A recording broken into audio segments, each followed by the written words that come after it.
Во јули Македонија ќе ги стартува преговорите за полноправно членство во НАТО. Генералниот секретар Јенс Столтенберг вели дека земјата ќе ја добие официјалната покана на поцелосна ратификација на договорот со Грција, што подразбира и успешен референдум.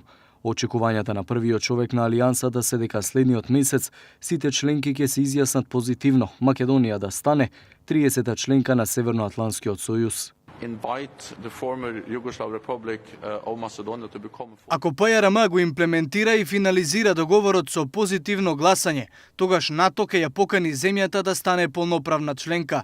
Ова е историски договор кој пружа историска прилика на ПЈРМ да стане членка и ги повикувам луѓето во земјата да ја зграбчат оваа прилика и да го поддржат договорот.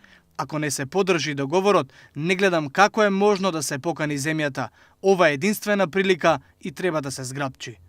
Од друга страна, по најавите дека кај одредени земји членки на Европската Унија постои скептицизам за членството на Македонија, шефицата на европската дипломатија ги повика сите да го наградат напредокот на земјата. Знаете дека препорачавме отворање преговори со Скопје и Тирана. Овој процес мора да се заснова на заслуги, што значи дека кога има напредок, тој мора да биде признан и да биде охрабрен и придружуван. Се надевам дека земјите членки ќе ја донесат вистинската одлука.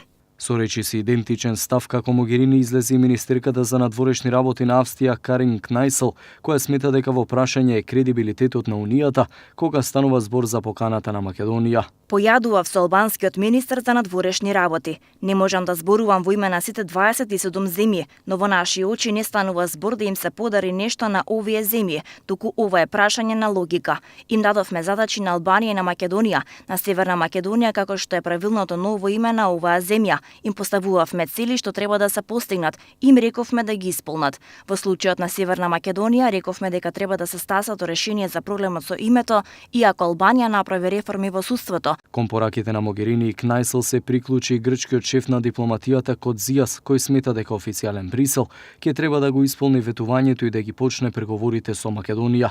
Во текот на вчерашниот ден отворена поддршка за Македонија побара и државниот секретар на САД Мајк Помпео, кој се обрати директно до Франција да не го кочи интегративниот пат на земјата кон Европската Унија и НАТО.